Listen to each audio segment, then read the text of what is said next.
door shut, he sits at his desk and puts down the phone. His fingers fly over the keyboard as he bangs out the last few emails of the day, and so far, so good. A few more minutes and he'll be gone. The knock on his door is unexpected. Bianca. He waves her in. She keeps her head down, almost like she is embarrassed to interrupt him. "Mr. Harmon," she says. That gets his attention. She never calls him Mr. anything unless a client is around. A woman steps into his office.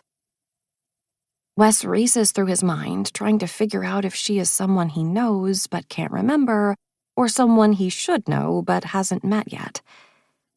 "This is Detective Karen Coldlaser. She's been waiting to talk to you," Bianca says. She leaves and closes the door behind her. Detective. Wes has to repeat that in his head a few times. She is about 45 years old, give or take, with olive skin and short, choppy hair. Dark eyes, sort of brown, sort of gray. He doesn't like them. Those eyes are full of shadows. They move around the room, taking in everything at once before landing on him. He gestures to the chairs in front of his desk. It's a test. He gives it to everyone to see which one they'll pick. The one on the right is directly across from his own. Anyone confident will choose it. The one on the left is off-center, seating his guest at an angle, forcing them to keep their head turned to maintain eye contact. The detective picks the one on the right. She is quick to reassure him that nothing horrible has happened, that no one has been in an accident or been shot. Wes is left wondering why she is here. She is not as quick to reveal that. "Thank you for taking the time to talk to me," she says. "Of course. What can I help you with?" "Well, this is more of a courtesy call, so to speak." Wes has no idea what that means. His brain is still scrambling, trying to figure out if this has something to do with work. It's possible. Siphon Inc. is a company that links investors with startups. In other words, they're the middlemen, with access to a lot of money. "May I ask what kind of detective you are?" Wes says. "I'm with the sex crimes unit." Didn't see that coming. Something pings in the back of his mind. No, not a ping, an alarm. "I'm not sure I understand," he says. "Yesterday, a young woman came into the station looking for help because someone has been stalking her." "That's horrible."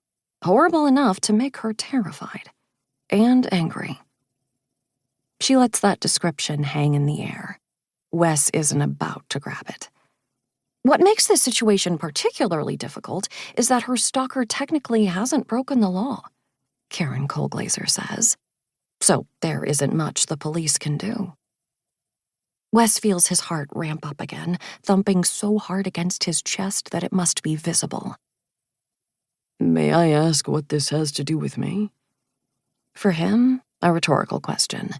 He knows the answer.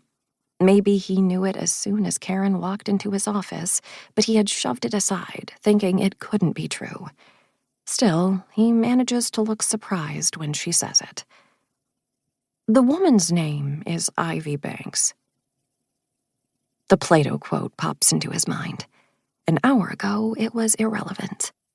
Not now. His plans for the night dissolve, vanishing like they never existed.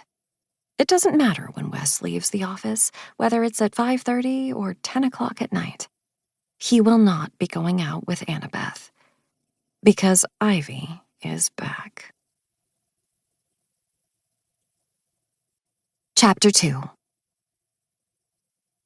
UC Davis, 2012, a Theta Rho frat party. That's where he met Ivy, though he didn't belong to the fraternity. A friend of his roommate's brother did. Not that it mattered. It's not like they were checking credentials at the door. Theta Rho parties were known across campus, always huge bashes of the highest magnitude.